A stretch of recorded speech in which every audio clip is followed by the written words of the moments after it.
શ્રી વલ્લભાધીશ કી જય, શ્રી ગુસાઈજી પરમ દયાલ કી જય, શ્યામ સુંદર શ્રી અમને મહારાણી કી જય, શ્રી હરિરાય મહાપ્રભુ કી જય, ગોકુલનાથ કી જય. આપણે ગોપી ગીત વિશે રસપાન કરીએ છીએ. તેમાં આગળ 18મો શ્લોક ચાલે છે આપણો. ભક્તિનું સ્વરૂપ શું એ આપણે કાલે જોતા હતા. તેમાં આગળ શ્રી વલ્લભાચાર્યજી અખંડ ભગવત સ્મરણ ભક્તિ છે એ તો બરાબર છે, પરંતુ વ્યક્તિ પોતાની તમામ ચિત્તવૃત્તિઓ ભગવાનમાં જોડી રાખે એમાં એ વ્યક્તિની મહત્તા છે. એક રાયનો દાણો શિવલિંગ ઉપર નાખતા એ જેટલો સમય ગોળ મૂર્તિ શિવલિંગ ઉપર સ્થિર રહે તેટલા સમય માટે પણ જેની ચિત્તવૃત્તિ ભગવાનમાં લાગેલી રહે એ વ્યક્તિ ભક્ત છે. સદાય ભગવાનમય રહેવું અને એક ક્ષણ માટે પણ ભગવાનમય થવું એ પણ ભક્તિ છે. બ્રજવાસીઓ તો કહે છે ઐશ્વર્ય અથવા જ્ઞાનપૂર્વક ભક્તિ થાય છે કે પછી સદાય સ્મરણાત્મક ભક્તિ થાય છે એ વાત અમે નથી જાણતા, પરંતુ અમે તો એટલું જ જાણીએ છીએ કે શ્રી કૃષ્ણેન્દ્રિય તર્પણમ ભક્તિ, તન મન ધન અને જીવને સર્વસ્વથી શ્રી કૃષ્ણના સ્વરૂપને તૃપ્ત કરવું એનું જ નામ ભક્તિ છે. આવી રીતે ભક્તિ ક્યારે થઈ શકે? આપણે કોઈની પણ પાસે કોઈ હેતુસર જઈએ છીએ ત્યારે સ્નાન કરીને સ્વચ્છ દેહ સ્વચ્છ વસ્ત્રો પરિધાન કરીને જ જઈએ છીએ. શ્રી કૃષ્ણ પાસે પણ જવું હોય તો અંતઃકરણનો મેલ દૂર કરવો જોઈએ અને સદ્ગુણોરૂપી સુંદર આભૂષણ ધારણ કરવા જોઈએ. તન મન ધન અને જીવન દ્વારા શુદ્ધ સ્વચ્છ આભૂષણરૂપ કર્મ કરીને જ પરમાત્માનું શ્રી કૃષ્ણનું પૂજન કરી શકીએ. ગોપીઓ સંસારમાંથી ઉત્પન્ન થતા સાંસારિક સ્પૃહારૂપ અનેક પ્રકારના મેલને દૂર કરી જીવનને ધોઈ શુદ્ધ સ્વચ્છ કરી હવે શ્રી કૃષ્ણને કહે છે ત્વસ્પૃહાત્મના. હવે બીજી કોઈ સાંસારિક સ્પૃહા નથી. એકમાત્ર હે શ્યામ સુંદર, તમારા દર્શનની તમે અદૃશ્ય થયા છો એટલે તમારી પ્રાપ્તિની જ ઈચ્છા છે. માટે હે પ્રાણ સ્વરૂપ, અમારી વાત માનીને હવે સાંકડું મન છોડો, મન મોકળું અને વિશાળ બનાવો અને અમારે ખાતર તમારા મનની હઠ અને જીત છોડી દો. અને શાની હઠ લીધી છે? કૃષ્ણ કહે છે. તો ગોપી કહે છે અમારી આજુબાજુમાં જ છુપાઈ જવાની, વિયોગથી અમને દુઃખી કરવાની અને અમને દુઃખી થતાં જોઈને આનંદ મેળવવાની. પરંતુ શ્યામ, તમારા સ્વરૂપને તો યાદ કરો. તમે તો સ્વજનોના હૃદય રોગનો નાશ કરનાર છો. અમારા હૃદયમાં તમારા દર્શનની સ્પૃહારૂપી રોગ ઉત્પન્ન થયો છે. એનો ઉપાય કરો, કારણ કે તમે તો અમારા સ્વજન છો. ગોપીઓ અહીં શ્રી કૃષ્ણને સ્વજન તરીકે સંબોધે છે. ભગવાનને સ્વજન બનાવવા સહેલું નથી. નિર્બળ નિર્વિકાર પ્રેમ અને સ્વર્પણ સિવાય એ શક્ય નથી. ગોપી એ પ્રેમની દેવી હતી. સ્વર્પણનું મૂર્તિમંત સ્વરૂપ હતી. એક પ્રસંગે એક જણે એક સંતને પૂછ્યું પરમાત્મા પ્રત્યે તમ પ્રેમ કેવો હોવો જોઈએ? ત્યારે એ સંતે એવો જવાબ આપ્યો કે પોતાની જાત સાથે કરો છો તેવો. જુદાપણું મિટાવી દો, અહંતા પ્રભુમાં મિલાવી દો. પોતાની જાતમાં પ્રેમ તો સદા સ્થાયી રહે છે, પરંતુ જેને પોતાનો કહીએ છીએ તે આત્મા પ્રત્યક્ષ નથી, એટલે કે જે પ્રગટ દેખાતો નથી. એના પ્રત્યેના પ્રેમમાં આનંદ પણ પ્રત્યક્ષ નથી હોતો. તો જે પરમાત્માએ સ્થાવર જંગમ જગત રચ્યું છે, કર્મ કાળ સ્વભાવ ઉત્પન્ન કર્યા છે,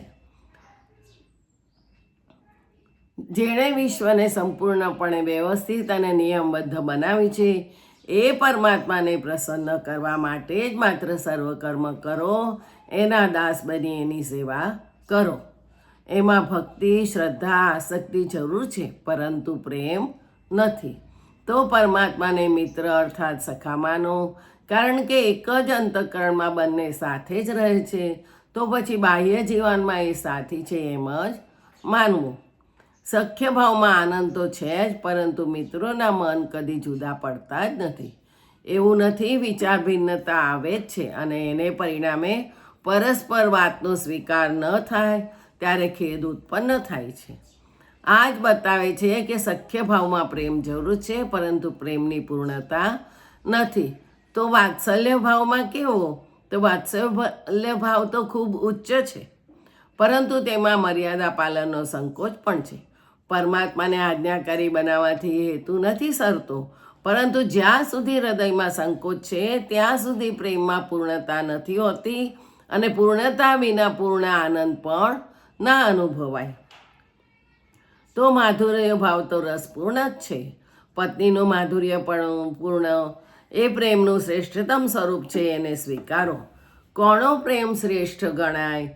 તો ભગવાન અને ભક્ત પરસ્પર પ્રત્યક્ષ હોય ત્યારે સેવામાં જે પ્રેમ ઉત્પન્ન થાય એ રાગ કહેવાય. અને એવા ભક્તોએ ભગવાન પ્રત્યે પ્રત્યક્ષ બતાવેલા પ્રેમને નજરમાં રાખીને આજે એવા જ ભાવથી પરોક્ષ અદૃશ્ય ભગવાનની સેવા કરતા જે ભાવ પ્રેમ બતાવવામાં આવે એ અનુરાગ કહેવાય. અહીં અનુરાગ સંબંધી વાત થાય છે, તો કોણા જેવા રાગ પ્રેમનું અનુકરણ શ્રેષ્ઠ ગણાય છે? તો લક્ષ્મીનારાયણ ભગવાનનો પ્રેમ કેવો લાગે છે? લક્ષ્મીજીનો પ્રેમ આદર્શ છે, પરંતુ નારાયણ ભગવાનની ઉદાસીનતાને કારણે પ્રેમ ખંડિત બને છે. બંને બાજુ સમાન હોય તો જ એ પ્રેમ પૂર્ણ કહેવાય. તો પછી સીતારામનો પ્રેમ કેવો લાગે છે? તો સીતાજીનો પ્રેમ નિસંદેહ અને શ્રેષ્ઠ છે, પરંતુ રામનો પ્રેમ સીતાજી કરતાં ઓછો ઉતરે, કારણ કે રામમાં સીતા માટે અપાર પ્રેમ હોવા છતાંય લોક કલ્યાણની ભાવના તેમને દબાવી દે છે, અને સીતા ત્યાગે એનું જીવંત ઉદાહરણ છે. આથી રામની પ્રત્યે પ્રેમ લોક કલ્યાણની ભાવનાથી મિશ્રિત છે, માટે તેમાં પૂર્ણ આનંદ નથી. તો દ્વારિકામાં શ્રી કૃષ્ણની પટરાણીઓનો પ્રેમ કેવો છે? તો રાણીઓમાં શ્રી કૃષ્ણ પ્રત્યે પ્રેમ કરતાંય ઐશ્વર્ય ભાવ અધિક દેખાય છે. બધા જ કહે છે કે શ્રી કૃષ્ણ એમના ઉપર અનુગ્રહ કર્યો અને પાણી ગ્રહણ કર્યું. આમાં પ્રેમ આદર્શ નથી, પરંતુ ગોપીઓનો પ્રેમ તદ્દન નિરાળો છે, અને તમે કોઈની સાથે સરખાવી શકો તેમ નથી. એક પ્રસંગે શ્રી કૃષ્ણને માર્ગમાંથી ચંદ્રાવલીજીને ત્યાં લઈ જવામાં આવ્યા. આ વાત રાધાએ જાણી અને તરત બોલી ઉઠી, શ્યામ તો બહુ શરમાળ છે, ઉદાર છે, પ્રેમી પણ છે, શ્રવણના માર્યા ચાલ્યા જાય છે, પરંતુ મને ખબર છે કે મારા હાથના ભોજન વિના એ ભૂખ્યા રહેશે. મારી પાસે આવ્યા વિના એમને ચેન નહીં પડે. એ મારા પ્રત્યે એટલો બધો પ્રેમ કરે છે કે એમને મારા વિના બહુ કષ્ટ પડશે.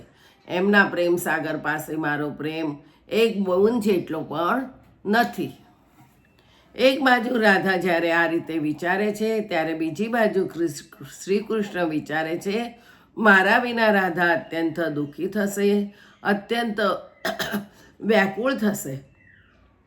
એના પ્રેમ સાગર પાસે મારો પ્રેમ એક બૂંદ જેવો પણ નથી. પ્રેમનું આ સામંજસ્ય રાધા કૃષ્ણના પ્રેમમાં જ છે, અને તે વર્ણવી શકાય તેમ નથી. સંસારીઓના તો પોતાના અંગત સુખ સ્વાર્થ સિવાય કાંઈ સૂચતું જ નથી. આનો અર્થ એ થયો કે જેમ જ્ઞાનનું શુદ્ધ રૂપ મૌન છે, તેમ પ્રેમનું સાચું સ્વરૂપ વાણીથી પર છે. વાણીથી કહી બતાવવાની એ વસ્તુ નથી. અને રાધા એટલે ગોપી પ્રેમનો આદર્શ છે. આ ગોપીઓ શુદ્ધ પ્રેમથી શ્રી કૃષ્ણને સ્વજન બનાવે છે. મનમોહન, તમે તો અમારા સ્વજન છો, હૃદય રોગ દૂર કરવામાં સમર્થ છે, તો આટલું કામ કરો, અમારો રોગ મટાડવાનો ઉપાય કરો. તો કૃષ્ણ કહે છે, શું ઉપાય છે? શું કરું? કયો ઉપાય કરું? ગોપી કહે, અમારા હૃદયને તમારા મિલનની સ્પૃહાએ ઘેરી લીધું છે. એને એવો ભારે રોગ લાગુ પડે છે કે તમારા સિવાય બીજું કોઈ એનો ઈલાજ કરી શકે તેમ નથી.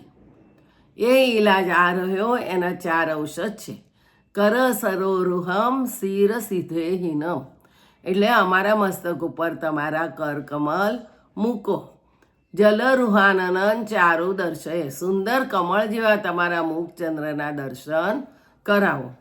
ચરણ પંકજમ સ્થને ધ્વસ્વ પર્યાધિહન, તમારા ચરણ કમલ અમારા વક્ષસ્થળ પર મૂકો. વીર વિતરન તે ધરામૃતમ ઇતર રાગ વિસ્મરણ, સંસારના બીજા રાગનું વિસ્મરણ કરાવે એવું અધરામૃત અમને વહેંચી આપો. હે અંગ, હે પ્રાણ સ્વરૂપ, તમે સામાન્ય માનવી છો એવી બનાવટ છોડી દો અને તમે વ્રજવાસીનું હિત કરતાં કરતાં વિશ્વનું મંગલ થાય એટલા માટે તમારી વ્રજમાં અભિવ્યક્તિ છે. તો પછી અમે વ્રજમાં તમારી સાથે જ વસનારા સ્વજનો છીએ. તો અમારી હૃદય વ્યથાને તમે દૂર કરો અને અમને દર્શન આપો. તમે પરાયા છો, અદૃશ્ય દ્રષ્ટા છો, તે એ વાત મનમાંથી કાઢી નાખો. તમે અમારા સ્વજન છો અને અમને તમારી પ્રાપ્તિ સિવાય બીજી કોઈ સ્પૃહા નથી, એટલે અમે પણ તમારા સ્વજન છીએ. તો દ્રષ્ટાને બદલે અમે તમારું દ્રશ્ય બની જાઓ, પરાયાના બદલે પોતાના બની જાઓ, અદૃશ્ય મટી જઈને અમારી સામે વ્યક્ત થાઓ, અમને દર્શન દો. આમ પોતાની હૃદય વ્યથા શાંત કરવા માટે ગોપીઓ શ્યામ સુંદરને પ્રાર્થના કરે છે. અહીં 18મો શ્લોક પૂરો થયો. આવતીકાલે 19મો શ્લોક જોઈશું. જય જય શ્રી ગોખલેશ.